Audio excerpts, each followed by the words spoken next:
Independence Sangram ನ್ಯೂಸ್ಗೆ ಸ್ವಾಗತ. ನಾನು ಎಂಎಂ ನದಾಫ್. ಗಮನ ಸೆಳೆದ ಜಾಥಾ. ವಿಶ್ವ ಬಾಲಕಾರ್ಮಿಕ ಪದ್ಧತಿ ವಿರೋಧ ದಿನದ ಅಂಗವಾಗಿ ಹಮ್ಮಿಕೊಂಡಿದ್ದ ಜಾಗೃತಿ ಜಾಥಾ ಕಾರ್ಯಕ್ರಮಕ್ಕೆ ಜಿಲ್ಲಾ ನ್ಯಾಯಾಲಯದ ಆವರಣದಲ್ಲಿ ಪ್ರಧಾನ ಜಿಲ್ಲಾ ಮತ್ತು ಸತ್ರ ನ್ಯಾಯಾಧೀಶ ಉಮೇಶ್ ಎಂ ಅಡಿಗ ಹಸಿರು ನಿಶಾನೆ ತೋರಿಸಿ ಚಾಲನೆ ನೀಡಿದರು. ಶಾಲಾ ಕಾಲೇಜುಗಳ ವಿದ್ಯಾರ್ಥಿಗಳು ಬಾಲಕಾರ್ಮಿಕ ಪದ್ಧತಿ ವಿರೋಧಿ ಘೋಷಣೆಗಳನ್ನು, ಶಿಕ್ಷಣದ ಹಕ್ಕುಗಳ ಕುರಿತು ಪ್ರದರ್ಶನ ಫಲಕಗಳೊಂದಿಗೆ ನಗರದ ಪ್ರಮುಖ ಬೀದಿಗಳಲ್ಲಿ ಸಂಚರಿಸಿ ಜಾಗೃತಿ ಮೂಡಿಸಿದರು. ಓದುವ ವಯಸ್ಸಿನಲ್ಲಿ ದುಡಿಮೆಗೆ ಹಚ್ಚಬೇಡಿ. ಉಮೇಶ್ ಎಂ ಅಡಿಗ. ಆರ್ಥಿಕ ಸಾಮಾಜಿಕ ಕಾರಣಗಳಿಂದ ಪೋಷಕರು ತಮ್ಮ ಮಕ್ಕಳನ್ನ ಕೆಲಸಕ್ಕೆ ಕಳುಹಿಸಬಾರದು.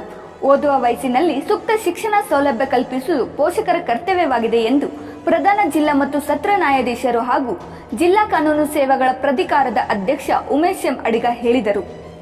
ಜಿಲ್ಲಾ ಆಡಳಿತ, ಜಿಲ್ಲಾ ಪಂಚಾಯತ್, ಕಾನೂನು ಸೇವೆಗಳ ಪ್ರಾಧಿಕಾರ, ಕಾರ್ಮಿಕರ ಇಲಾಖೆ, ಜಿಲ್ಲಾ ಬಾಲಕಾರ್ಮಿಕ ಯೋಜನಾ ಸಂಘ, ಸಾರ್ವಜನಿಕ ಶಿಕ್ಷಣ ಇಲಾಖೆ, ವಾರ್ತಾ ಮತ್ತು ಸಾರ್ವಜನಿಕ ಸಂಪರ್ಕ ಇಲಾಖೆ, ಮಕ್ಕಳ ರಕ್ಷಣಾ ಘಟಕ ಹಾಗೂ ಮಕ್ಕಳ ಸಹಾಯವಾಣಿ 1098 ಸಹಯೋಗದಲ್ಲಿ ವಿಶ್ವ ಬಾಲಕಾರ್ಮಿಕ ಪದ್ಧತಿ ವಿರೋಧಿ ದಿನದ ಅಂಗವಾಗಿ ಇಂದು ವಿದ್ಯಾರಣ್ಯ ಪ್ರೌಢಶಾಲೆಯಲ್ಲಿ ನಡೆದ ಕಾರ್ಯಕ್ರಮ ಉದ್ಘಾಟಿಸಿ ಅವರು ಮಾತನಾಡಿದರು. 18 ವರ್ಷದೊಳಗಿನ ಎಲ್ಲ ಮಕ್ಕಳಿಗೆ ಶಿಕ್ಷಣ ಕಡ್ಡಾಯವಾಗಿ ಸಿಗಬೇಕು. ಇದು ಮೂಲಭೂತ ಹಕ್ಕಾಗಿದೆ.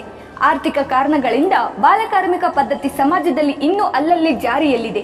ಜಿಲ್ಲೆಯಲ್ಲಿ ಬಾಲಕಾರ್ಮಿಕ ಪದ್ಧತಿ ಕಡಿವಾಣಕ್ಕೆ ಕಟ್ಟುನಿಟ್ಟಿನ ಕ್ರಮ ಕೈಗೊಳ್ಳಬೇಕು. ಬಾಲಕಾರ್ಮಿಕ ಪದ್ಧತಿಯನ್ನ ತಡೆಗಟ್ಟಲು ಅಧಿಕಾರಿಗಳು ಸಾರ್ವಜನಿಕ ಸಹಕಾರದೊಂದಿಗೆ ಕಾರ್ಯನಿರ್ವಹಿಸಲು ಸೂಕ್ತ ಕ್ರಮ ಕೈಗೊಳ್ಳಬೇಕು. ಕಳೆದ 2 ವರ್ಷಗಳಿಂದ ಕೋವಿಡ್ ಕಾರಣಗಳಿಂದ ಶೈಕ್ಷಣಿಕ ಚಟುವಟಿಕೆಗಳು ಸಮರ್ಪಕವಾಗಿ ನಡೆದಿಲ್ಲ. ಇದೀಗ ಶಾಲಾ ಕಾಲೇಜುಗಳು ಪೂರ್ಣ ಆರಂಭವಾಗಿವೆ. ಶಾಲೆಗಳಿಗೆ ಮಕ್ಕಳನ್ನು ತರುವ ಆಟೋ ರಿಕ್ಷಾ ಮತ್ತು ಇತರ ವಾಹನಗಳಲ್ಲಿ ನಿಗದಿಪಡಿಸಿದಕ್ಕಿಂತ ಹೆಚ್ಚು ಮಕ್ಕಳನ್ನ ಕರೆತರುವ ದೃಶ್ಯಗಳು ನಗರದಲ್ಲಿ ಕಂಡು ಬರುತ್ತಿವೆ. ಪೊಲೀಸ್ ಮತ್ತು ಸಂಬಂಧಿಸಿದ ಇಲಾಖೆಗಳ ಅಧಿಕಾರಿಗಳು ಸೂಕ್ತ ಕ್ರಮ ಜರುಗಿಸಬೇಕೆಂದರು. ಸಮಾರಂಭದ ಅಧ್ಯಕ್ಷತೆ ವಹಿಸಿದ್ದ ಹಿರಿಯ ಸಿವಿಲ್ ನ್ಯಾಯಾಧೀಶರು ಹಾಗೂ ಜಿಲ್ಲಾ ಕಾನೂನು ಸೇವೆಗಳ ಪ್ರಾಧಿಕಾರದ ಸದಸ್ಯ ಕಾರ್ಯದರ್ಶಿ ಪುಷ್ಪಲತಾ ಸಿಎಂ ಮಾತನಾಡಿ, ರೈತ ದೇಶದ ಬೆನ್ನೆಲುಬು. ಮಕ್ಕಳನ್ನ ವಾರದಲ್ಲಿ 1 ದಿನ ಕೃಷಿ ಚಟುವಟಿಕೆಗಳಲ್ಲಿ ಪ್ರಾಯೋಗಿಕವಾಗಿ ತೊಡಗಿಸಿ ತಿಳುವಳಿಕೆ ನೀಡಬೇಕು.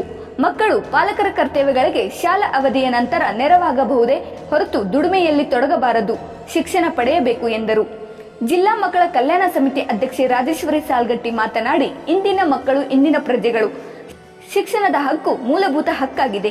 ಯಾವುದೇ ಮಗು ಶಿಕ್ಷಣದಿಂದ ವಂಚಿತರಾಗಬಾರದು ಎಂದರು. ಸಾರ್ವಜನಿಕ ಶಿಕ್ಷಣ ಇಲಾಖೆ ಉಪನಿರ್ದೇಶಕ ಎಸ್ ಕೆಳದಿಮಠ್ ಮಾತನಾಡಿದರು. ಬಾಲಕಾರ್ಮಿಕ ಪದ್ಧತಿ ವಿರೋಧಿ ದಿನದ ಪ್ರಮಾಣ ವಚನವನ್ನ ಮಕ್ಕಳು ಸ್ವೀಕರಿಸಿದರು. ಪ್ರಬಂಧ, ಭಾಷಣ ಹಾಗೂ ವಿವಿಧ ಸ್ಪರ್ಧೆಗಳಲ್ಲಿ ವಿಜೇತರಾದ ಮಕ್ಕಳಿಗೆ ಇದೇ ಸಂದರ್ಭದಲ್ಲಿ ಬಹುಮಾನ ವಿತರಿಸಲಾಯಿತು. ಕಾರ್ಯಕ್ರಮದಲ್ಲಿ ಜಿಲ್ಲಾ ಪಂಚಾಯತ್ ಉಪ ಕಾರ್ಯದರ್ಶಿ ರೇಖಾ ಡೊಲ್ಲಿನವರ್, ಡಿವೈಎಸ್ಪಿ ಚಂದ್ರಕಾಂತ್ ಪೂಜಾರಿ, ವಿದ್ಯಾರಣ್ಯ ಪ್ರೌಢಶಾಲೆ ಉಪ ಪ್ರಾಂಶುಪಾಲೆ ಸಿಂಧು ಸಿರೂರ್, ವಾರ್ತಾ ಮತ್ತು ಸಾರ್ವಜನಿಕ ಸಂಪರ್ಕ ಇಲಾಖೆ ಹಿರಿಯ ಸಹಾಯಕ ನಿರ್ದೇಶಕ ಮಂಜುನಾಥ್ ಡೊಲ್ಲಿನ್ ಮತ್ತಿತರರು ಉಪಸ್ಥಿತರಿದ್ದರು. ಕಾರ್ಮಿಕ ಅಧಿಕಾರ ಮಲ್ಲಿಕಾರ್ಜುನ್ ಜೋಗೂರ್ ಪ್ರಾಸ್ತಾವಿಕವಾಗಿ ಮಾತನಾಡಿದರು. ಕಾರ್ಮಿಕ ಅಧಿಕಾರಿ ಲಲಿತಾ ಸಾತೇನಹಳ್ಳಿ ಸ್ವಾಗತಿಸಿದರು. ಅಶೋಕ್ ಒಡೆಯರ್ ಕಾರ್ಯಕ್ರಮವನ್ನ ನಿರೂಪಿಸಿದರು. ಬಾಲಕಾರ್ಮಿಕ ಯೋಜನಾ ಸಂಘದ ಯೋಜನಾ ನಿರ್ದೇಶಕ ಬಸವರಾಜ್ ಪಂಚಾಕ್ಷರಿ ಮಠ್ ವಂದಿಸಿದರು.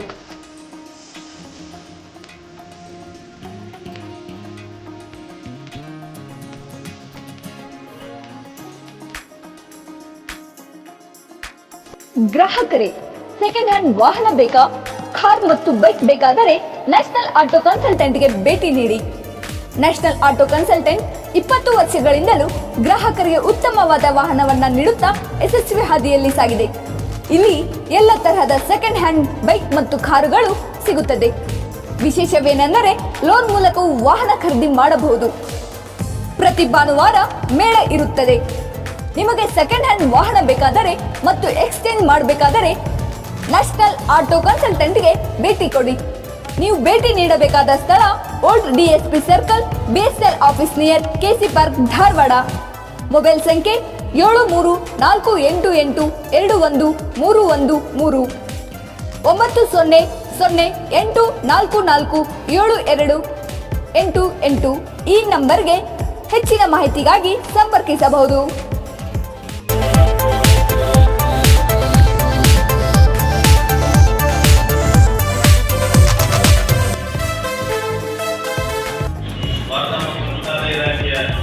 ಅಧಿಕಾರಿಗಳೇ, ಪತ್ರಕರ್ತರೇ, ಗಣ್ಯಮಾನ್ಯರೇ ಹಾಗೂ ಎಲ್ಲಕ್ಕಿಂತ ಹೆಚ್ಚಾಗಿ ಹೆಣ್ಣು ಮಕ್ಕಳೇ, ಎಲ್ಲರೂ ಗೊತ್ತಿರಬೇಕಿಲ್ಲ ಅಂತ ಪೊಲೀಸ್ ನೋಡಿ ನಾವು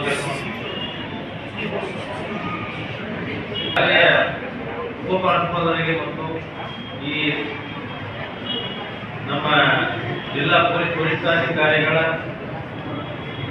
ಪ್ರತಿನಿಧಿಯಾಗಿ ಬಂದಂತಹ ಡಿವೈಎಸ್ಪಿಯವರಿಗೆ ಒಂದು ವಿನಂತಿ ಮಾಡಿದೆ ಅಂದರೆ ಬಹಳ ದಿವಸ ಅದು ನೋಡ್ತಿರ್ಲಿಲ್ಲ. ಕರೋನಾ ಮತ್ತು ಶಾಲೆಗಳೆಲ್ಲ ಮುಗಿಸಿದ್ದು ಈಗ ನಾವು ಬರೋತ್ತಿಗೆ ನೋಡ್ತಿದ್ವಿ ಒಂದೊಂದು ಆಟೋ ರಿಕ್ಷಾಗಳಲ್ಲಿ 14-15 ಜನ ವಿದ್ಯಾರ್ಥಿಗಳನ್ನ ಕರ್ಕೊಂಡು ಬರ್ತಿದ್ವಿ. ಆ ಒಂದು ವ್ಯವಸ್ಥೆಯನ್ನು ಸ್ವಲ್ಪ ಕಡಿಮೆಗೊಳಿಸ್ಕೊಳ್ಬೇಕು. ಯಾಕಂದ್ರೆ ಎಲ್ಲವೂ ಸರಿಯಾಗಿ ಹೇಳಕ್ಕೆ ನಮ್ಗೆ ಏನು ಅನಿಸ್ತದೆ, ಯಾವಾಗ ಎಲ್ಲೋ ಒಂದು ಸ್ವಲ್ಪ ತಪ್ಪಾದಾಗ ಯಾವುದೋ ಮಕ್ಕಳು ಕೆಳಗಡೆ ಅಪರಿಚಿತ ಕೆಳಗಿದ್ದು ಏನಾದರೂ ನೋವುಗಳಾದಾಗ ಸಾವು ನೋವುಗಳು ಸಂಭವಿಸಿದಾಗ ಬಹಳಷ್ಟು ನೋವು ಅನಿಸ್ತದೆ. ಯಾರಿಗಾಗಿ ನಾವು ಒಂದು ಅಷ್ಟೊಂದು ಶ್ರಮ ಪಡ್ತಿದ್ದೇವೆ, ಆ ಮಕ್ಕಳಿಗೆ ಅಷ್ಟೊಂದು ನೋವು ಆದಾಗ ಅಥವಾ ಅಷ್ಟೊಂದು ಏನೋ ಪ್ರಾಣವಾದಂಥ ವ್ಯವಸ್ಥೆ ಆದಾಗ ಅದು ತುಂಬಬಾರದಂಥ ನಷ್ಟ. ಅದು ಇವತ್ತಿಗೆ ನಮ್ಗೆ ಅನಿಸ್ಬೋದು, ಆಟೋ ರಿಕ್ಷಾದವರು 8 ಜನ ಮಕ್ಕಳನ್ನ 4 ಜನ ಮಕ್ಕಳನ್ನ ಕರ್ಕೊಂಡು ಹೋದ್ರೆ ಹೆಚ್ಚಿನ ಒಂದು ಹಣ ಕೊಡಬೇಕಾಗ್ತದೆ ಅನ್ನುವಂಥ ಒಂದು ನೋವು ತಂದೆ ತಾಯಿಗಳಿಗೆ ಆಗ್ತಿರ್ಬೋದು. ಆದರೆ ನಮ್ಮ ಮಕ್ಕಳಿಗೆ ನಮ್ಮ ಎದುರಿಗೆ ಅಷ್ಟೊಂದು ನೋವು ಅನುಭವಿಸಿ ನೋಡೋದು ಅದಕ್ಕಿಂತ ಅನೇಕ ಪಟ್ಟು ಹಲವಾರು ಪಟ್ಟು ನೋವು ಅನಿಸ್ತದೆ. ಆದ್ದರಿಂದ ದಯಮಾಡಿ ಸ್ವಲ್ಪ ಅವರ ತಂದೆ ತಾಯಿಗಳಿಗೆ ಕೌನ್ಸಿಲಿಂಗ್ ಮಾಡಿ ಗೈಡ್ ಮಾಡಿ. ಯಾಕಂದರೆ ಅದು ಕೆಲವು ಯಾಕಂದ್ರೆ ಕೈ ಕಾಲು ಪಡೆಯುವುದು ಅವರ ಕಾಯಮಾಗಿ ಅಗ್ನಿದುರ್ನೈತೆ ಉಂಟಾಗ್ತದೆ. ಈ ಬಗ್ಗೆ ಸ್ವಲ್ಪ ಕಾಳಜಿ ತಗೊಳ್ಳಿ. ನಮ್ಮ ಪೊಲೀಸ್ ಇಲಾಖೆ ಸಹಿತವಾಗಿ ಅಂತ ದೃಶ್ಯಗಳು ಕಂಡು ಬಂದಾಗ ಮೊದಲು ನಾವು ಎಲ್ಲ ಕಡೆ ಎಲ್ಲೆಲ್ಲಿ ಲೀಗಲ್ ಸರ್ವಿಸ್ ಅಥಾರಿಟಿ ನಾವು ಇದನ್ನು ಬೆನ್ನತ್ತಿದ್ವಿ. ಈಗ ಕರೋನಾ ಬಂದ ಮೇಲೆ ಅದರ ವ್ಯವಸ್ಥೆ ಕಡಿಮೆ ಆಗಿದೆ. ಇದೊಂದು ಪ್ರಸ್ತುತ ಅಂತೇಳಿ, ಯಾಕಂದ್ರೆ ನಾವು ಇವತ್ತು ಮಕ್ಕಳ ರಕ್ಷಣೆಗಾಗಿ ಒಂದು ಹೋರಾಟ ಮಾಡ್ತಾ ಇದ್ದೇವೆ. ಅದರಲ್ಲಿ ಇದೊಂದು ಭಾಗ. ಕಾರ್ಮಿಕ ಇಲ್ಲದೆ ಇರ್ಬೋದು, ಆದರೆ ಅವರು ತಂದೆ ತಾಯಿಗಳಿಗೆ ಏನು ಹೇಳಕ್ ಬರೋದಿಲ್ಲ. ಈಗ ಮನೆಯಲ್ಲಿ ಬಂದು ಹೇಳ್ತಾವ ನಮ್ಮ ಮಕ್ಕಳು ಒಳಗೆ ಆಟೋ ರಿಕ್ಷಾದಲ್ಲಿ ಕುತ್ಕೊಳ್ಳೋಕೆ ಆಗ್ತಿಲ್ಲ, ನನ್ನ ಕಾಲು ಹೊರಗಿತ್ತು, ಕೈ ಹೊರಗಿತ್ತು, ನಮ್ಮ ಬ್ಯಾಗ್ ಹೊರಗಡೆ ಇತ್ತು, ಹೆಸಾಡ್ತು ಅಂತೇಳಿ ತಂದೆ ತಾಯಿಗಳಿಗೆ ಕಲ್ತ್ಕೊಳ್ತಾರೆ. ಈಗ school fees auto rickshaw fees ಕೊಡೋದಕ್ಕೆ ನಮ್ಮ ಅಲ್ಲ ಸಂಬಳ ಹಂಚಿ ಕೊಡಬೇಕು ಅಂತ ಅವರು ಹೀಗಾಗಿ ಮಾಡೋಕ್ಕಾಗ್ತಾ ಇರಲಿಲ್ಲ. ದಯಮಾಡಿ ಅದು ಸ್ವಲ್ಪ ಕೌನ್ಸಿಲಿಂಗ್ ಮಾಡಿ. ಪ್ರಸ್ತುತ ವಿಷಯಕ್ಕೆ ಬರೋಣ ಅಂತ ಹೇಳಿದ್ರೆ, ಇವತ್ತು ನಮ್ಮ ಎಲ್ಲ ಮುದ್ದು ಮಕ್ಕಳು ಇವತ್ತು ಬೆಳಿಗ್ಗೆ ಒಂದು ಜಾಥಾ ಮಾಡ್ಕೊಂಡು ಬೆಳಿಗ್ಗೆ 9 ಗಂಟೆಯಿಂದ ಜಾಥಾ ಮಾಡಿ ಬೇರೆ ಬೇರೆ ಭಾಗಗಳಲ್ಲಿ ಸಂಚರಿಸಿ ತೋರಣಗಳನ್ನು ಇಟ್ಕೊಂಡಂಥದ್ದು ಮತ್ತು ಬ್ಯಾನರ್ಗಳನ್ನು ಇಟ್ಕೊಂಡು ತಿರುಗಿ ಬಂದಿದ್ದಾರೆ. ನಾವು ನೋಡ್ತೀವಿ ಎಲ್ಲರೂ ಹೋಟ್ಲಿಗೆ ಹೋಗಿರ್ತೀವಿ, ಸಣ್ಣ ಮಕ್ಕಳು ಅಲ್ಲಿ ಸರ್ವರಾಗಿ ಕೆಲಸ ಮಾಡ್ತಿರ್ತಾರೆ, ಪಾತ್ರದಲ್ಲಿ ಕೆಲಸ ಮಾಡ್ತಿರ್ತಾರೆ. ಇದಕ್ಕೆ ಪಟಾಕಿ ಅಂಗಡಿಗಳು ಈಗ ಬಹಳಷ್ಟು ಕಡಿಮೆ ಆಗಿದೆ. ಯಾಕಂದ್ರೆ ಲೇಬರ್ ಕಾನೂನುಗಳು ಸಾಕಷ್ಟು, ಲೇಬರ್ ಅಧಿಕಾರಿಗಳು ಸಾಕಷ್ಟು ಶ್ರಮವಹಿಸಿ ಕೆಲಸ ಮಾಡೋದಕ್ಕೆ ಕಾರಣ ಕಡಿಮೆ ಆಗಿದೆ. ಮೊದಲೆಲ್ಲ ಈ ಪಟಾಕಿ ಅಂಗಡಿಗಳು ಹೋದ್ರೆ ಅದೇ ಇರ್ತದೆ. ಹೆಚ್ಚಿನ ಈಗ ಹೊಳಗಳಲ್ಲಿ ಈಗ ನಾಳೆ ಶೇಂಗಾ ಹೊಡಿಗೆ ಕಾಲ ಬಂತು, ಶೇಂಗಾ ಕಡ್ಲಿಕ್ಕೆ ಕಾಲ ಬರ್ತದೆ, ಅಂಥವೆಲ್ಲ ಇದ್ದಾಗ ಸಣ್ಣ ಮಕ್ಕಳನ್ನ ಉಪಯೋಗ ಮಾಡುವಂಥ ಸಾಕಷ್ಟು ವ್ಯವಸ್ಥೆಗಳು ನಡೀತಾ ಇರ್ತದೆ. ಬಾಲ ಕಾರ್ಮಿಕರು ಯಾರು ಅಂತ ಹೇಳಿದ್ರೆ ಈಗ ಆಲ್ರೆಡಿ ಹೇಳಿದ್ದಾರೆ. ಮೊದಲು 2-3 ವೆರೈಟಿಗಳು ಅಂತ 2-3 ವಿಧಗಳಿತ್ತು. ಈಗ ಅದು ತಿದ್ದುಪಡಿಯಾಗಿ ಒಂದೇ ವಿಧಗಳಾಗಿದೆ. ಈಗ ಯಾವುದೋ ಅಪಾಯಕಾರಿ ಅಥವಾ ಅಪಾಯಕಾರಿ ಇಲ್ಲದ ಕೆಲಸಗಳನ್ನು ಸಹಿತವಾಗಿ ಮಾಡಲಿಕ್ಕೆ ಅವಕಾಶಗಳಿಲ್ಲ. ಯಾಕೆ ಇಲ್ಲ ಅಂತ ಹೇಳಿದ್ರೆ, ಸರ್ಕಾರ ಕೆಲವು ಸೌಲಭ್ಯಗಳನ್ನು ಒದಗಿಸ್ತಾ ಇದೆ ಮಕ್ಕಳ ಏಳಿಗೆಗಾಗಿ, ಮಕ್ಕಳ ರಕ್ಷಣೆಗಾಗಿ. ಅದನ್ನ ಉಪಯೋಗಿಸಿಕೊಂಡು ನಮ್ಮ ಪಾಲಕರು ಆ ಮಕ್ಕಳನ್ನ ಎಲ್ಲಿ ಕೆಲಸ ಮಾಡೋದಕ್ಕೆ ಕಳಿಸ್ತೇ ಅವರಿಗೆ ಒಂದು ಸೂಕ್ತ ವಿದ್ಯಾಭ್ಯಾಸ ಕೊಡಬೇಕು ಅಂತ ಒಂದು ಕಾನೂನು ತಕ್ಷಣ ಮತ್ತು ನಮ್ಮ ಸರ್ಕಾರದ ನಿಯಮಗಳಾಗಿದ್ದು, ಆ ರೀತಿ ಇವತ್ತು ಮಕ್ಕಳಿಗೆ ಬೆಳಿಗ್ಗೆ ಊಟ ಕೊಡಕ್ಕಾಗದೇ ಇರೋ ತಂದೆ ತಾಯಿಗಳ ಸಹಿತವಾಗಿ ಮಕ್ಕಳನ್ನ ಇಟ್ಟಿದ್ದು ಅಂದ್ರೆ ತಂದೆ ಶಾಲೆಯವರು ಊಟ ಕೊಡುವಂತ ವ್ಯವಸ್ಥೆ ಮಾಡಿದ್ದಾರೆ. ಇವುಗಳ ಹಿಂದಿನ ಉದ್ದೇಶ ಏನಂತ ಹೇಳಿದ್ರೆ ಬಾಲ ಕಾರ್ಮಿಕ ಪದ್ಧತಿಯನ್ನು ವಿರೋಧ ಮಾಡೋದು. ಬಹಳ ಸಲ ನಾವು ಸಣ್ಣವರಿದ್ದಾಗ ಹೇಳ್ತೇವೆ, ಹೊಟ್ಟೆಗೆ ಊಟ ಇಲ್ಲಿ ಶಾಲೆ ಕಳಿಸ್ತೀವಿ, ಎಲ್ಲ ಕಳಿಸ್ತಾರೆ ತಂದೆ ತಾಯಿಗಳು. ಅವರೇ ಕೂಲಿ ಕಾರ್ಮಿಕರಾಗಿ ಕೆಲಸ ಮಾಡುವಾಗ ಮಕ್ಕಳನ್ನ ಅವರು ಕೂಲಿ ಕಾರ್ಮಿಕರನ್ನಾಗಿ ಮಾಡಿಸ್ತಿರ್ತಾರೆ. ಅವರಿಗೆ ಶಿಕ್ಷಣ ಕೊಡ್ಲಿಕ್ಕೆ ಅವರಿಗೆ ಕಳಿಸ್ಲಿಕ್ಕೆ ಅವಕಾಶಗಳಿರುವುದಿಲ್ಲ ಅಥವಾ ಹಣಕಾಸಿನ ಸೌಲಭ್ಯಗಳಿರುವುದಿಲ್ಲ.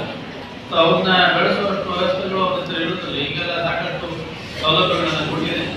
ಹೀಗಾಗಿ ಬಾಲಕಾರ್ಮಿಕರ ಸಂಖ್ಯೆಯನ್ನು ಕಡಿಮೆ ಮಾಡುತ್ತೆ. ಒಂದು ಅಂದಾಜಿನ ಪ್ರಕಾರ ಚಿಕ್ಕ ಮಕ್ಕಳಲ್ಲಿ 20% ಸಹ ಇವತ್ತಿಗೂ ಭಾರತ ದೇಶದಲ್ಲಿ ಬಾಲಕಾರ್ಮಿಕರಾಗಿ ದುಡಿತಾ ಇದ್ದಾರೆ.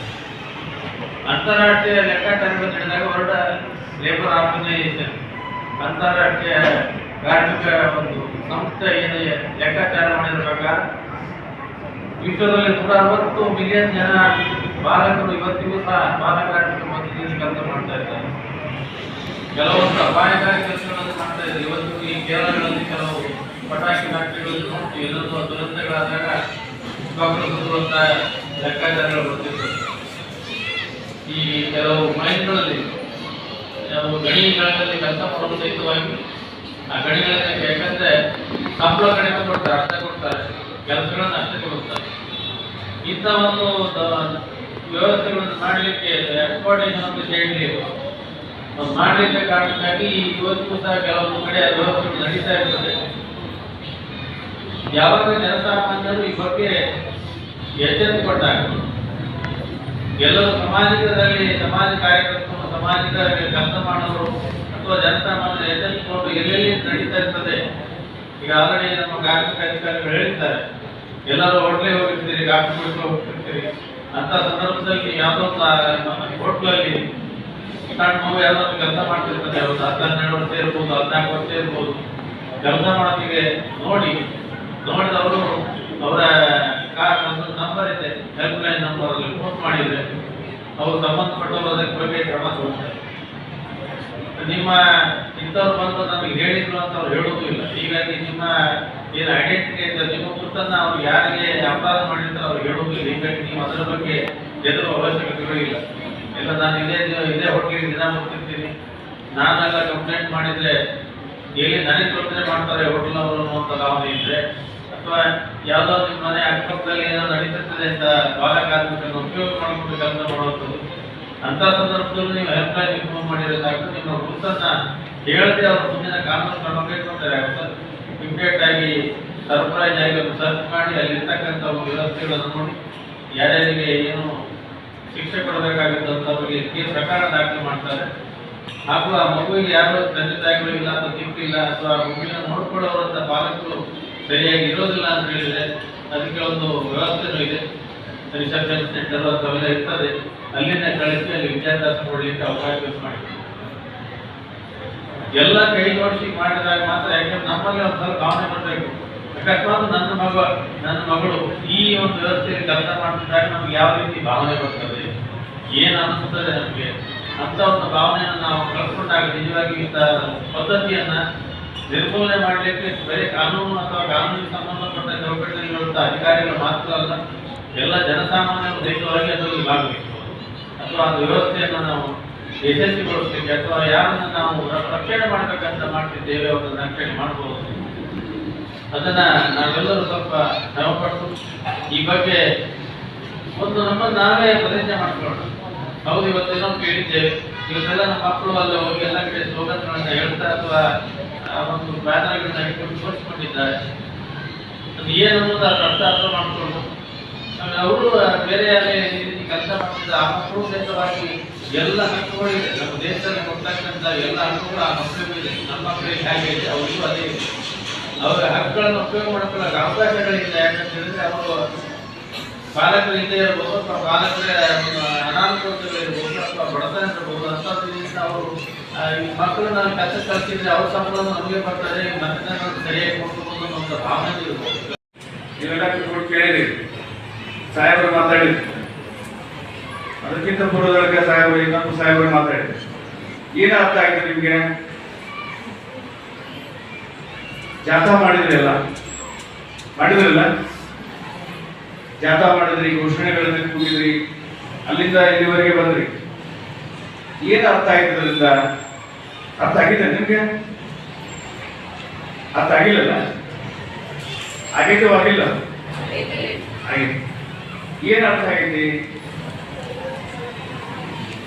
ದಿನಾಚರಣೆ ಅಂತ ಇದರ ವಿರೋಧ ಮಾಡ್ತಕ್ಕಂಥ ದಿನಾಚರಣೆ. ಇದನ್ನ ವಿರೋಧ ಮಾಡ್ತಕ್ಕಂಥ ಒಂದು ದಿನ. ಯಾಕೆ ಅಂತ ಹೇಳಿದ್ರೆ ನಮ್ಮೆಲ್ಲ ಮಕ್ಕಳು 6 ರಿಂದ 18 ವರ್ಷದ ಎಲ್ಲ ಮಕ್ಕಳು ತಮ್ಮ ಶಿಕ್ಷಣವನ್ನ ಕುಂಠಿತ ಮಾಡಿ ಏನೇನೋ ನೆಪಗಳನ್ನು ಒಡ್ಡಿ ಬೇರೆ ಬೇರೆ ಹೋಟೆಲ್ಗಳಲ್ಲಿ ಬೇರೆ ಬೇರೆ ಕಲ್ಲು ಗಣಿಗಳಲ್ಲಿ ಅಪಾಯಕಾರಿಯಾಗಿರ್ತಕ್ಕಂಥ ಕ್ಷೇತ್ರಗಳಲ್ಲಿ ನಮ್ಮೆಲ್ಲ ಮಕ್ಕಳು ಕೆಲಸ ಮಾಡ್ತಾ ಇದ್ದಾರೆ.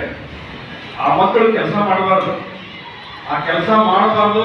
ಆ ಮಕ್ಕಳು ಶಿಕ್ಷಣದಿಂದ ವಂಚಿತರಾಗಬಾರ್ದು ಅನ್ನುವಂತಹ ಉದ್ದೇಶದಿಂದ 1986ರಲ್ಲಿ ಈ ಕಾನೂನನ್ನ ಜಾರಿಗೆ ತಂದು ಏನಂತ ಹೇಳಿದ್ರೆ, ಯಾವ ಮಕ್ಕಳು ಶಿಕ್ಷಣದಿಂದ ವಂಚಿತರಾಗಿ ಬೇರೆ ಬೇರೆ ಕೆಲಸಗಳಲ್ಲಿ ಅವರು ತಮ್ಮ ಕಾರ್ಯದಲ್ಲಿ ತೊಡಗಬಾರದು.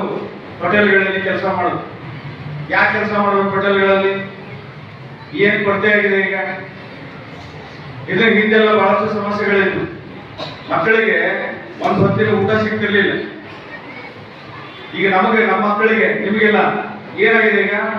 ಎಲ್ಲ ರೀತಿಯಾಗಿರ್ತಕ್ಕಂಥ ಸೌಲಭ್ಯಗಳದಾವ. ಎಲ್ಲ ರೀತಿಯಾಗಿರ್ತಕ್ಕಂಥ ಸೌಲಭ್ಯ. ಇವಾಗ ಬಟ್ಟೆ ಕೊಡ್ತೀವಿ, ಪುಸ್ತಕ ಕೊಡ್ತೀವಿ, ಊಟ ಕೊಡ್ತೀವಿ, ಹಾಲು ಕೊಡ್ತೀವಿ, ಫೀ ಕನ್ಸೆಷನ್ ಮಾಡ್ತೀವಿ. ಯಾವುದೇ ರೀತಿಯಾಗಿರ್ತಕ್ಕಂಥ ಫೀ ತಗೊಳ್ಳೋದು ಹೆಣ್ಮಕ್ಳಿಗೆ. ಇಷ್ಟೆಲ್ಲ ಸೌಲಭ್ಯಗಳಿದ್ದು ನಾವು ಬಾಲ ಕಾರ್ಮಿಕರು ಅಂದ್ರೆ ಕಲಿಯುವಂತ ವೇಳೆಯಲ್ಲಿ, ಶಿಕ್ಷಣವನ್ನು ಕಲಿಯುವಂತ ವೇಳೆಯಲ್ಲಿ ನಾವು ಕೆಲಸಗಾರರಾಗಿ ಅಲ್ಲಿ ಕರ್ತವ್ಯ ನಿರ್ವಹಿಸಬೇಕಲ್ಲ, ಅದು ನಮಗೆ ಬಹಳಷ್ಟು ನೋವನ್ನು ತರ್ತಾರೆ.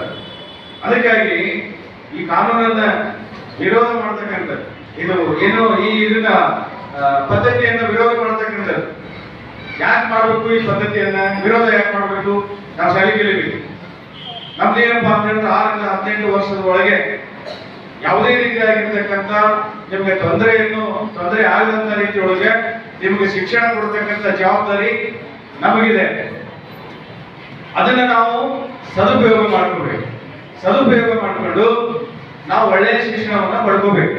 ಅರ್ಧದಲ್ಲಿ ನಮ್ಮ ಶಿಕ್ಷಣ ನಿಲ್ಬಾರ್ದು ಅನ್ನುವಂಥ ಉದ್ದೇಶದಿಂದ ಕೆಲವೊಬ್ರು ಏನ್ರಿ ನಮ್ಗೆ ಬಡತನದ, ನಮ್ಮ ಮನೆಯೊಳಗೆ ನಾವು ಒಬ್ಬರೇ ದುಡಿಬೇಕು, ನಮ್ಮ ಮಮ್ಮಿ ಒಬ್ಬರೇ ಅದಾರ, ನಮ್ಮ ಅಪ್ಪ ಇಲ್ಲ, ನಮ್ಗೆ 2 ಜನ ಅಣ್ಣ ತಮ್ಮರು ಇದಾರೆ, ನಾವು ಒಬ್ಬರೇ ದೊಡ್ಡವ, ನಾ ದುಡಿದು ಬೆಳಗ್ಗೆದ್ದು ಭಿಕ್ಷಾಟನೆ ಮಾಡಿ ಬೆಳಗ್ಗೆದ್ದು ಯಾವುದೋ ಒಂದು ಕೆಲಸ ಮಾಡಿ ನಾನು ಶಾಲೆಗೆ ಬರಬೇಕು, ನಾನು ದುಡಿದ್ರಿಂದ ನನ್ನ ಮನೆ ನಡೀತದೆ ಅನ್ನುವಂಥದ್ದು. ಅದನ್ನೆಲ್ಲ ನೀಗಿಸ್ಕೊಂಡು ಹೋಗ್ಲಿಕ್ಕೆ ಅನೇಕ ರೀತಿಯಾಗಿರ್ತಕ್ಕಂಥ ನಮ್ಮ ಸರ್ಕಾರದ ಯೋಜನೆಗಳು, ಆ ಸರ್ಕಾರದ ಯೋಜನೆಯಿಂದ ನಮಗೆಲ್ಲ ಫ್ರೀಯಾಗಿ ಏನ್ ಕೊಡ್ತಾ ಇದ್ದಾರೆ? ರೇಷನ್ ಅನ್ನು ಕೊಡ್ತಾ ಇದ್ದಾರೆ. ನೀವು ಕಲಿಯುವಂತ ಅವಧಿಯೊಳಗೆ ನೀವು ಬೇರೆ ಕೆಲಸದಲ್ಲಿ ತೊಡ್ಕೊಂಡ್ರೆ ನಿಮ್ಮ ಅಭ್ಯಾಸ ನಿಮಗೆ ಕಲೀಲಿಕ್ಕೆ ಆಗುದಿಲ್ಲ. ಅದಕ್ಕಾಗಿ ಈ ಪದ್ಧತಿಯನ್ನ ಹೊಡೆದೊಡಿಸುವಂತ ನಿಟ್ಟಿನಲ್ಲಿ ನಾವೆಲ್ಲರೂ ವಿಶ್ವದಾದ್ಯಂತ ನಮ್ಮ ದೇಶದಲ್ಲಿ, ಈಗ ನಮ್ಮ ಧಾರವಾಡದಲ್ಲಿ ನಿಮಗೆಲ್ಲ ಇದರ ಬಗ್ಗೆ ಹೆಚ್ಚು ಪ್ರಚಾರ ನೀಡತಕ್ಕಂಥ ಕೆಲಸವನ್ನ ಎಲ್ಲ ಇಲಾಖೆಯವರನ್ನ ಮಾಡ್ತಾ ಇದ್ದೀವಿ. ಯಾಕಂತ ಹೇಳಿದ್ರೆ ನೀವು ಬಾಲ ಕಾರ್ಮಿಕರು ಆಗಬಾರದು. ಬಾಲ ಕಾರ್ಮಿಕ ಅಂತ ಹೇಳಿದ್ರೆ ಏನು? ಶಾಲೆ ಕಲಿಯುವಂತ ವೇಳೆಯಲ್ಲಿ ನೀವು ಕೆಲಸದಲ್ಲಿ ತೊಡಗಬಾರದು, ಪ್ರತಿ ದಿವಸ ಕೆಲಸಕ್ಕೆ ಹೋಗಬಾರದು ಅನ್ನುವಂತ ಉದ್ದೇಶ ಇಟ್ಕೊಂಡು ಅದಕ್ಕೆ ಬಾಲ ಕಾರ್ಮಿಕರು ಅಂತ. ಬಾಲರಂತೆ ಅಂದ್ರೆ ನೀವು ಬಾಲಕರು, ಕಾರ್ಮಿಕರಂದ್ರೇನು? ದುಡಿತಕ್ಕಂಥವ್ರು. ನೀವು ಕಾರ್ಮಿಕರಾಗಬಾರ್ದು. ದೊಡ್ಡವರಿಗೆ ದೊಡ್ಡವರು ಮಾಡ್ತಾರೆ. ನಿಮ್ಮ ಮನೆತನ ನಿರ್ವಹಣೆ ಮಾಡಲಿಕ್ಕೆ ಅನೇಕ ರೀತಿಯಾಗಿರ್ತಕ್ಕಂಥ ಸರ್ಕಾರದ ಸೌಲಭ್ಯಗಳನ್ನ ಪಡೆದುಕೊಂಡು ನಾವು ನಿಮ್ಮ ಮನೆಯನ್ನು ನಡೆಸಲಿಕ್ಕೆ ಬಹಳಷ್ಟು ಕಾಲಾವಕಾಶಗಳಿದಾವೆ. ಅದಕ್ಕ ನಾವೆಲ್ಲ ಸದುಪಯೋಗ ಮಾಡ್ಬೇಕು. ಕುಟುಂಬದವ್ರಿಗೆ ನೀವು ಹೇಳ್ಬೇಕು, ನಿಮ್ಮ ತಂದೆ ತಾಯಿಯವ್ರಿಗೆ ನೀವು ಹೇಳ್ಬೇಕು. ಏನಂತ ಹೇಳಿದ್ರೆ, ಒತ್ತಾಯಪೂರ್ವಕವಾಗಿ ನಿಮ್ಮ ಮನೆಯೊಳಗೆ ನೀವು ಕಳಿಸಿದ್ರೆ, ಒತ್ತಾಯಪೂರ್ವಕವಾಗಿ ನಿಮ್ಮ ಮನೆಗೆ ಕಳಿಸ್ತಾರೆ, ಹೋಗಿ ನೀನು ಕೆಲ್ಸಕ್ಕೆ ಹೋಗತ್ತೆ, ನೀ ಶಾಲೆ ಬಿಡು ಕೆಲ್ಸಕ್ಕೆ ಹೋಗತ್ತ. ಯಾರು ಹೋಗ್ಬಾರ್ದು. ನಿಮಗೆಲ್ಲ ಶಿಕ್ಷಣದಿಂದ ನೀವು ವಂಚಿತರಾಗಬಾರ್ದು. ಮಕ್ಕಳು ಒಬ್ಬೊಬ್ಬರು ಇದೇ ರೀತಿ ಮಾಡಿದ್ರೆ ಇಡೀ ದೇಶಾದ್ಯಂತ, ಒಂದು ಧಾರವಾಡ ನಗರ ಪ್ರದೇಶದಲ್ಲಿ ಸರಿಸುಮಾರು 100 ಮಕ್ಕಳು ಬಾಲ ಕಾರ್ಮಿಕರು ನಮಗೆ ಸಿಕ್ಕಾರ ಅಂತ ಹೇಳಿದ್ರೆ ಇಡೀ ರಾಜ್ಯ, ಇಡೀ ದೇಶದಲ್ಲಿ 100 ಜನ ಅಂತ ಹೇಳಿದ್ರೆ ಎಷ್ಟು ಜನ ಆಗ್ತಾರೆ? ಸಾವಿರಾರು ಲಕ್ಷಾನುಗಟ್ಟಲೆ ಮಕ್ಕಳಾಗ್ತಾರೆ ಬಾಲಕಾರ್ಮಿಕರು. ಅದಕ್ಕಾಗಿ ನಾವೆಲ್ಲರೂ ಮಕ್ಕಳು ಈ ಶಿಕ್ಷಣದಿಂದ ವಂಚಿತರಾಗ್ತಾರೆ. Dharwadkar Lawn Function Hall, perfect selection for a lifetime relation. Dharwadkar Lawn Hall, good and beautiful hall. Let's celebrate your parties and events. Dharwadkar Lawn Hall, modern icon and luxurious venue, wedding events, engagement ceremony, birthday parties, school and college events or other events. Enjoyable atmosphere with high-tech security, parking available, memorable. Most visit Dharwadkar Lawn Hall near Patrapajja Mata, Yadwad Road, Dharwad. Contact 9448359741, 9886391733.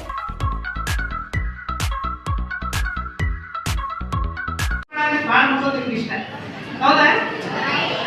ನಾವು ಮಾತಾಡ್ಬಾರ್ದು ಅಂತ ಸನ್ನೆ ಮಾಡ್ಲಿಕ್ಕೆ ಜಾಸ್ತಿ ಮಾತಾಡ್ತೀವಿ. ಯಾಕದು? ನಮ್ಮ ಮಕ್ಕಳು ಹೌದಿಲ್ಲ? ಮಕ್ಕಳು ಹತ್ರ ಮಕ್ಕಳಂತ ಯಾಕೆ ಕರೀತಾರೆ? ನಿಮ್ಮನ್ನ ಎಷ್ಟು ವಯಸ್ಸು ಅವ್ರನ್ನ? 14 ವರ್ಷದೊಳಗಿನವ್ರನ್ನ 18 ವರ್ಷದೊಳಗೆ ಹುಟ್ಟಿದಂಥ ಮಗುವಿನಿಂದ ಹಿಡ್ಕೊಂಡು 18 ವರ್ಷದ ಒಳಗಿನವ್ರನ್ನ ಮಕ್ಕಳಂತ ನಾವು ಕರೀತೀವಿ. ಇವತ್ತಿನ ಒಂದು ಈ ವಿಶ್ವ ಬಾಲಕಾರ್ಮಿಕ ಪದ್ಧತಿ ವಿರೋಧಿ ದಿನಾಚರಣೆ ಕಾರ್ಯಕ್ರಮದಲ್ಲಿ ವೇದಿಕೆ ಮೇಲಿರುವಂಥ ಎಲ್ಲ ಗಣ್ಯಮಾನ್ಯರಿಗೆ ವಂದಿಸ್ತಾ, ಈಗ ತಾನೇ ನಮ್ಮ ಅಡಿಗ ಸರ್ ಅವರು ಮಾತಾಡಿದ್ರು, ಭಾಳ ಚೆನ್ನಾಗಿ ಹೇಳಿದ್ರು. ನಿಮ್ಗೆ ಲಕ್ಷ್ಯ ಇರಲಿಲ್ಲ, ಲಕ್ಷ್ಯ ಕೊಟ್ಟು ಕೇಳ್ಬೇಕು. ಯಾವುದು ದೊಡ್ಡವ್ರು ಏನು ಹೇಳ್ತಾರಂದ್ರೆ ಅವರ ಅನುಭವವನ್ನ ನಿಮ್ಮ ಜೊತೆ ಹಂಚ್ಕೊಳ್ತಿರ್ತಾರೆ. ನಿಮ್ಗೆ ಮಾತಾಡಿದ್ರೆ ಲಕ್ಷ್ಯ ಇಲ್ಲ ಅಂದ್ರೆ ನಿಮ್ಗೆ ಏನು ಗೊತ್ತಾಗ್ತದೆ? ಇಲ್ಲಿ ಬಂದ್ರಿ ಬೆಳಗ್ಗೆಯಿಂದ 8:30ಗೆ ರೆಡಿಯಾಗಿ ಬಂದಿದ್ರಿ ಹೌದಾ? ಮಕ್ಕಳು ಎಷ್ಟು ಚಂದ ಬಂದಿದ್ರಿ ಅಂದ್ರೆ ನಾವೇ ಲೇಟಾಗಿ ಬಂದಿವಿ ಅಂತ ಅನ್ಕೊಳ್ತೀನಿ. ನೀವೆಲ್ಲರೂ ಶಾಲೆಯಿಂದ ಮತ್ತೆ ನಡ್ಕೊಂಡು ಅಲ್ಲಿ ಇದು ಬಂದ್ರಿ, ಕೋರ್ಟ್ ಮಠ ಬಂದ್ರಿ, ಕೋರ್ಟ್ನಿಂದ ಮತ್ತೆ ಜಾಗ ಮಾಡ್ಕೊಂಡು ವಿದ್ಯಾರಣ್ಯ ಸ್ಕೂಲಿಗೆ ಬಂದ್ರಿ. ಏನಾದ್ರು ಮಾಡ್ಬೇಕು ಅಂತ ಮನಸ್ಸಿದ್ರೆ ನೀವು 100% ಮಾಡ್ತೀವಿ ಹೌದಿಲ್ಲ? ಇವತ್ತು ನೋಡಿ ನೀವು ಬರ್ಬೇಕಂದ್ರೆ ಬೆಳಗ್ಗೆ ಲಘು ಎದ್ದು 8:08 ಅಂದ್ರೆ ಕೋರ್ಟಿಗೆ ಬಂದ್ರಿ, ಕೋರ್ಟಿಂದ ಇಲ್ಲಿ ವಿದ್ಯಾರಣ್ಯ ಬಂದ್ರಿ, ನಡ್ಕೊಂಡು ಕಾಲು ಅಂತ ಹೇಳಿದ್ರು ಇಲ್ಲ. ಏನಾದ್ರೆ ಇಲ್ಲಿ ಹುಮ್ಮಸ್ ಐತಿ, ಶಕ್ತಿ ನಮ್ಗೆ ಮಾಡಿ ತೋರಿಸ್ಬೇಕನ್ನೋ ಒಂದು ಛಲ ಇದೆ. ಹಂಗಾಗಿ ನೀವು ಇವತ್ತು ಹಿಂಗೆ ಬೇಡ ನಡ್ಕೊಂಡು ಬಂದಿರಿ. ಇವತ್ತು ನೋಡ್ರಿ, ಇವತ್ತು ಮಕ್ಕಳು ಮನಸ್ಸು ಮಾಡಿದ್ರೆ ಏನಾದ್ರು ಮಾಡ್ತಾರೆ ಅನ್ನೋದು ಇದೇ ಒಂದು ಕಾರಣ. ಇದೇ ಒಂದು ನಿಮ್ಮ ಪ್ರಯತ್ನ ಏನಂದ್ರೆ ಇದರಿಂದನೇ ಗೊತ್ತಾಗ್ತದೆ. ನೀವು ಮನಸ್ಸು ಮಾಡಿದ್ರೆ ಬೇಕಾದ್ ಮಾಡ್ಬೋದು. ಇವತ್ತು ನಿಮ್ಮಲ್ಲಿ ಎಷ್ಟೋ ಮಕ್ಕಳಿಗೆ ಆಸೆ ಇರ್ತದೆ, ನಾನು ಡಾಕ್ಟರ್ ಆಗ್ಬೇಕು, ನಾನು ಇಂಜಿನಿಯರ್ ಆಗ್ಬೇಕು, ನಾನು ಟೀಚರ್ ಆಗ್ಬೇಕು ಹೌದಿಲ್ಲ? ಅದು ಆಗ್ಬೇಕಂದ್ರೆ ಏನ್ ಮಾಡ್ಬೇಕು? ನೀವು ಓದ್ಬೇಕು. ಓದ್ಬೇಕಂದ್ರೆ ಹೆಂಗ್ ಶಾಲೆ ಕಲಿಬೇಕು? ಲಕ್ಷ ಕೊಟ್ಟು ಶಾಲೆ ಕಲಿಬೇಕು ಹೌದಾ? ಇವತ್ತು ನಿಮ್ಮ ಅಕ್ಕಪಕ್ಕದಲ್ಲಿ ನೋಡ್ತಿರ್ತೀವಿ, ನಿಮಗೆಲ್ಲ ಸಿಸ್ಟಮ್ ಆಗಿ ನಿಮ್ಮ ತಂದೆ ತಾಯಿಗಳು ಕಲಿಸ್ಬಿಡ್ತಾರೆ ಶಾಲೆಗೆ. ನಮ್ಮ ಆಜುಬಾಜು ನೋಡ್ತಿರ್ತೀವಿ, ಎಷ್ಟೋ ಮಕ್ಕಳು ಬೀದಿಯೊಳಗೆ ಭಿಕ್ಷೆ ಬೆಳಿತಿರ್ತಾರೆ. ಅಂತ ಮಕ್ಕಳು ನೋಡಿದ್ರೆ ಇಲ್ಲ? ಯಾರಾದ್ರೂ ಒಂದು ಸಣ್ಣ ಪ್ರಯತ್ನ ಮಾಡಿದ್ರಿ? ಆ ಮಕ್ಕಳು ನೋಡಿ ಇಲ್ಲ ಇಲ್ಲಿ ಕೆಲಸ ಮಾಡಬಾರ್ದು, ಶಾಲೆಗೆ ಹೋಗ್ಬೇಕು ಅಂತ ಹೇಳುವಂತ ಪ್ರಯತ್ನ ಮಾಡಿದ್ರಿ ಯಾರಾದ್ರು? ಇಲ್ಲ ನೀವು ಮಾಡ್ಲಿಕ್ಕೆ ಧೈರ್ಯ ಬರಲಿಲ್ಲ ಅಂತಂದ್ರೆ 1098 ಕಾಲ್ ಮಾಡ್ರಿ. 1098 ಏನದ? Child helpline. ಗೊತ್ತದಲ್ಲ ಎಲ್ಲರಿಗೂ? ಯಾವುದೇ ಒಂದು ಮಗುವಿಗೆ ತೊಂದರೆ ಆಗಿದೆ ಅಂದ್ರೆ ನೀವು 1098 ಕಾಲ್ ಮಾಡ್ರಿ. ಒಂದು ಬಾಲ್ಯ ವಿವಾಹ ಆಗ್ತದೆ ಅಂತ ಒಂದು ನಮ್ಮ ಈ ಒಂದು 4 ವರ್ಷದಿಂದ ಒಂದು ಕಾರ್ಯಕ್ರಮಕ್ಕೆ ಬೆಳಗ್ಗೆಯಿಂದ ನಮ್ಮೊಂದಿಗೆ ಸಾಕಷ್ಟು ಬಂದು ಜಾಗ ಎಲ್ಲ ಮಾಡಿ ಬೆಳೆದು ಸುಸ್ತಾಗಿ ಕೂತಿರುವ ಒಂದು ಮಕ್ಕಳೇ, ಆಶಾ ಕಾರ್ಯಕರ್ತೆಯರೇ ಬಂದಿದ್ದೀನಿ. ಇಷ್ಟೇನು ನಾನು ಮಾತಾಡೋದು ಯಾವುದು ಉಳಿದು ಇಲ್ಲ. ಅಲ್ಲಿ 2 ಮಾತು ಅಧ್ಯಕ್ಷೀಯ ಸ್ಥಾನಕ್ಕೆ ನಾನು ಈಗ ಪ್ರಮೋಟ್ ಮಾಡಿದ್ರಿಂದ ಎಲ್ಲರೂ ಸೇರಿ ನಾನು ಆ ಮಾತನ್ನು ಮಾಡಬೇಕಾಗಿ ಬಂದಿದ್ದೀನಿ. ಆ್ಯಕ್ಚುಲಿ ನಾನು ಮಾತಾಡಬೇಕು ಅನ್ನೋ ಇದೇ ಇರಲಿಲ್ಲ. ಇವತ್ತು ಬಾಲಕಾರ್ಮಿಕ ನಿರ್ಮೂಲನಾ ದಿನಾಚರಣೆ ಅಂತ ಆಚರಣೆ ಮಾಡ್ತಾ ಇದ್ದೀವಿ. ಅದು ನನಗೆ ಒಂದು ಕನ್ಫ್ಯೂಷನ್, ಇದು ಎಷ್ಟು ಮಟ್ಟಿಗೆ ಸರಿ ಅನ್ನೋದು ಒಂದು ಗೊಂದಲ ಇದೆ ನನಗೆ. ಕೆಲಸ ಮಾಡೋಣ ಸರಿಯಪ್ಪ, ಕೆಲಸ ಮಾಡಿದ್ರೆ ಶಿಕ್ಷಣ ಅಪರಾಧ ಅಂತ ಹೇಳಿ, ಬಟ್ ಆದರೆ ಟೇಕನ್ ಅಸ್ ಗ್ರಾಂಟ್ ಅಂದರೆ ನೀವು ಕೆಲಸ ಮಾಡಿದ್ರೆ ಮಾಡಿದಾಗ ನೀವು 108ಗೆ ಫೋನ್ ಮಾಡಿಬಿಟ್ರೆ ಮನೆಯಲ್ಲಿ ಅಮೌಂಟ್ ಬಾಡೇನ ಆಗಬೇಡ, ಅಮೌಂಟ್ ಬಾಡೇನ ಅಲ್ವಾ? ಸ್ವಲ್ಪನಾದ್ರೂ ಕೆಲಸ ಮಾಡೋದು ಆರೋಗ್ಯಕ್ಕೆ ಒಳ್ಳೆಯದು ಕೂಡ. ಕೆಲಸನೇ ಮಾಡಬೇಡಿ ಅಂತ ನಾವು ಯಾರು ಹೇಳಕ್ ಬಂದಿಲ್ಲ ಇಲ್ಲಿ. ಆದರೆ ಮನೆಯಲ್ಲಿ ಅಮ್ಮ ಅಪ್ಪ ಹೇಳಿದ ಕೆಲಸನ ಖಂಡಿತ ಮಾಡಿ, ಅದರಿಂದ ಯಾವುದೇ ಶಿಕ್ಷೆಗೆ ಯಾರು ಈಡಾಗಬೇಕು. ಯಾವುದನ್ನ ಮಾಡಬಾರ್ದು, ಕಾರ್ಮಿಕ ವಿರೋಧಿ ಅಂತ ದಯವಿಟ್ಟು ಅರ್ಥ ಮಾಡ್ಕೊಳ್ಳಿ ಮಕ್ಕಳೇ. ಎಲ್ಲಿ ಆರೋಗ್ಯಕ್ಕೆ ಹಾನಿಕರಕ ಅಂತ ಕೆಲಸಗಳನ್ನ ಮಾಡಿಸ್ತಾ ಇರ್ತಾರೆ, ನಿಮ್ಮ ವಯಸ್ಸಿಗೆ ಮೀರಿದಂತ ಕೆಲಸಗಳನ್ನ ಹೇಳ್ತಾರೆ, ಅಂತ ಕಡೆ ನೀವು ವಿರೋಧನ ಮಾಡಬೇಕೆ ಹೊರತು ಅಮ್ಮ ಅಂಗಡಿ ಹೋಗ್ಬಾ, ಏನಾದ್ರು ತಗೊಳ್ಬಾ, ಕಸ ಹೊಡಿ, ನೆಲ ಒರೆಸು ಅಂತ ಅಂದ್ರೆ ಅದನ್ನ ಶಿಕ್ಷಾ ಅಪರಾಧ ಅಂತ ಹೇಳೋದಿಲ್ಲ ನಾವು. ಇದನ್ನ ತಲೆಯಲ್ಲಿ ಇಟ್ಕೊಳ್ಳಿ. ಅಮ್ಮ ಅಪ್ಪ ಹೇಳಿದ ಕೆಲಸನೂ ಮಾಡಿ, ಆಯ್ತಾ? ಇದನ್ನ ಇಟ್ಕೊಂಡು ನಾಳೆ ಅಮ್ಮ ಅಪ್ಪನ ಮೇಲೆಲ್ಲ ಸವಾರಿ ಮಾಡಕ್ ಹೋಗ್ಬೇಡಿ. ಹಾಗಾಗಿ ಇದನ್ನು ಏಕೆಂದ್ರೆ ತುಂಬಾ ನಾವು ಸೂಕ್ಷ್ಮವಾಗಿ ಹೋದ್ರೆ ಅದು ನಮ್ಮ ಒಳ್ಳೆಗೂ ಸರಿ ಇರೋದಿಲ್ಲ, ನಮ್ಮ ಜೀವನವೂ ಅಸ್ತವ್ಯಸ್ತ ಆಗ್ತದೆ.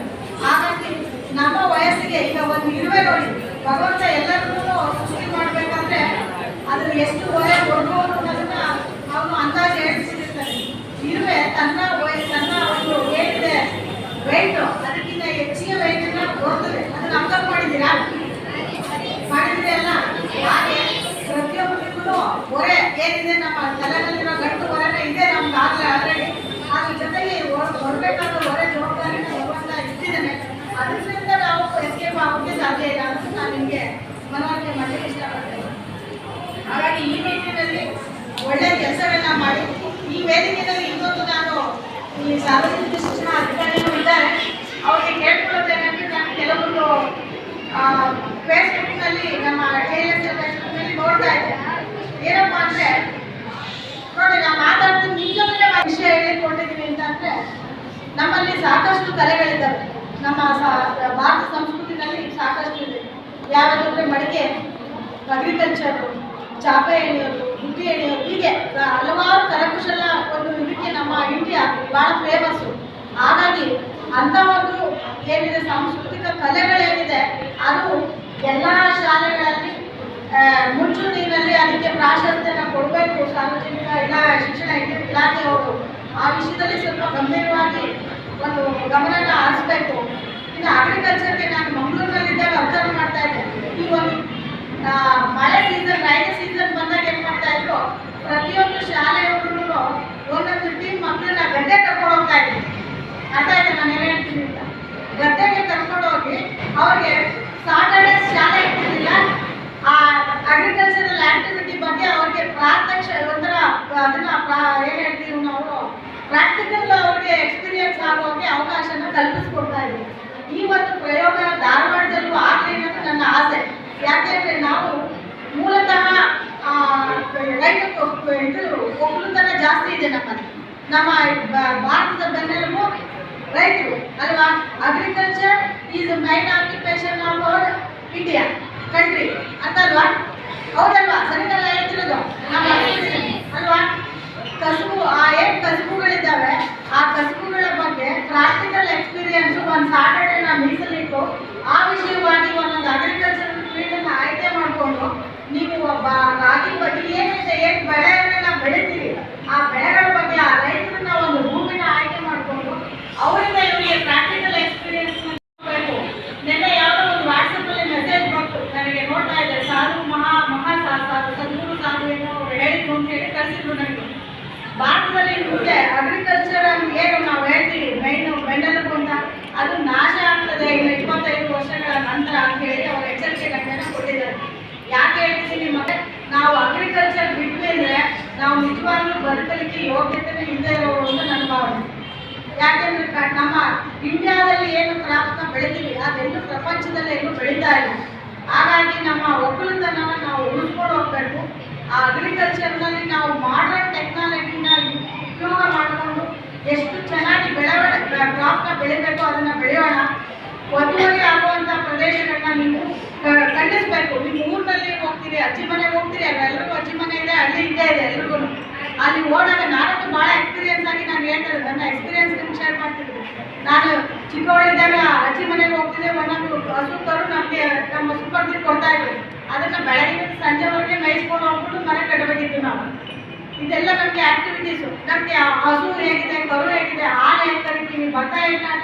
ರಾಗಿ ಹೇಗೆ ಬಿತ್ತನೆ ಮಾಡ್ತಾರೆ, ಇದೆಲ್ಲ ನಮ್ಗೆ ಆ ಪ್ರಾಕ್ಟಿಕಲ್ ಅನುಭವ ಆದ್ರೆ ನಮ್ಗೆ ಅದನ್ನ ನಮ್ಗೆ ಅನುಭವಿಸಕ್ಕೆ ಸಾಧ್ಯ ಆಗ್ತದೆ ಅಂತ ಹೇಳ್ತಾ, ಈ ನಿಟ್ಟಿನಲ್ಲಿ ಸಾರ್ವಜನಿಕ ಶಿಕ್ಷಣ ಇಲಾಖೆ ಈ ವಿರೋಧ ಇದ್ರೂ ಕೂಡ ನಾನು ಹೇಳ್ತಾ ಇರೋದು, ಕಾರ್ಮಿಕ ಪದ್ಧತಿ ವಿರೋಧ ಮಾಡೋಣ ಬಾಲಕಾರ್ಮಿಕನ, ಆದ್ರೆ ನಮ್ಮ ಸಂಸ್ಕಾರಗಳನ್ನ ನಮ್ಮ ಮಕ್ಕಳಿಗೆ ದಾರಿ ಎರೋಣ, ಅದನ್ನ ಮುಂದುವರ್ಸ್ಕೊಂಡು ಹೋಗಿ ಮಕ್ಕಳು ಅಂತ ಹೇಳ್ತಾ, ಈ ವಿಷಯದಲ್ಲಿ ಸ್ವಲ್ಪ ಸೂಕ್ಷ್ಮವಾಗಿ ಅವಲೋಕನ ಮಾಡಿ ಈ ಒಂದು ಸ್ಯಾಟರ್ಡೇನ ಎಕ್ಸ್ಕ್ಲೂಸಿವ್ ಸ್ಯಾಟರ್ಡೇನ ವಿತೌಟ್ ಬುಕ್ ಅಂತ ಮಾಡಿ ಆ ಒಂದು ಪ್ರಾಕ್ಟಿಕಲ್ ಬಯಲು ಸೀಮೆಗೆ ಕರ್ಕೊಂಡು ಹೋಗಿ ಅವ್ರನ್ನ ಅಗ್ರಿಕಲ್ಚರ್ ಫೀಲ್ಡ್ಗೆ ಬಿಡ್ರಿ, ಅವ್ರಿಗೆ ಏನಿತ್ತು ಅವ್ರಿಗೆ ಎಕ್ಸ್ಪ್ಲೈನ್ ಮಾಡ್ರಿ, ಯಾಕೆ ಕ್ರಾಪ್ಸ್ ಕೆಲವೆಲ್ಲ ನೋಡ್ರಿ ಮಾಡರ್ನ್ ಸಿಟೀಸ್ನಲ್ಲಿ ಕ್ರಾಪ್ ಏಟ್ ಬೆಳೆದಿದೆ, ಭತ್ತ ಈಗ ಬರ್ತಿರೋದೇ ಗೊತ್ತಿರೋದಿಲ್ಲ ಮಕ್ಕಳುಗಳಿಗೆ, ಈಗೆಲ್ಲ ಎಲ್ಲದಕ್ಕೂ ಮಾಡಿಫೈಡ್ ಆಗ್ತದೆ, ಎಲ್ಲ ಇಂಡಿಯಾದಲ್ಲಿ ನಮ್ಮ ಎಲ್ಲ ಶಾಲೆಗಳಲ್ಲಿ ಇಂಪ್ಲಿಮೆಂಟ್ ಮಾಡ್ತಾ ಇದ್ದಾರೆ. ಈಗ one day is for go out picnic, not for picnic, go to the agriculture field. ಈಗ ಎಲ್ಲೆಲ್ಲೋ ನೋಡೋ ಬದಲು ನಾವು ನಮ್ಮ ಮನೆಯಲ್ಲೇ ನೋಡೋಣ, ನಮ್ಮ ಸಂಸ್ಕಾರಗಳನ್ನ ರೂಢಿಸ್ಕೊಳ್ಳೋಣ, ಅದನ್ನು ಮುಂದುವರ್ಸೋಣ, ನಮ್ಮ ನೆಕ್ಸ್ಟ್ ಜನರೇಷನ್ ಅದನ್ನ ಬೆಳೆಸ್ಕೊಂಡು ಹೋಗ್ಬೇಕು, ನಮ್ಮ ಒಂದು ಏನಿದೆ ಕಲ್ಚರ್ನ ಅದನ್ನ ಇನ್ನೂ ಅತ್ಯುತ್ತಮವಾದ ಒಂದು ಮಟ್ಟಕ್ಕೆ ತಗೊಂಡೋಗಿ ನಮ್ಮ ಒಂದು ದೇಶನ ನಾಟ್ ಓನ್ಲಿ ಇದರಲ್ಲಿ ಎಲ್ಲದರಲ್ಲೂ ಮಾಡರ್ನೈಸಲ್ಲಿ ಈಗ ಯಾರೋ ಕಾಪಿ ಮಾಡೋದು ಬೇಡ, ನಮ್ಮ ಸಂಸ್ಕಾರದಲ್ಲಿ ನಾವು ಮೊದಲಿಗೆ ನೋಡೋದನ್ನ ಇದು ಮಾಡೋಣ. ಈಗ ಆಲ್ರೆಡಿ ನೋಡಿ